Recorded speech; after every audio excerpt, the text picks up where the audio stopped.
Ever wondered why your stomach makes those weird growling noises when you're hungry? It's not just your tummy complaining. Those sounds are called borborygmi. Yep, it even sounds weird.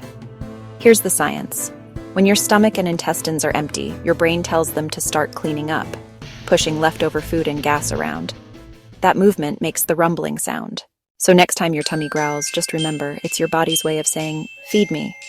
Follow Tummy Facts for more bite-sized food science.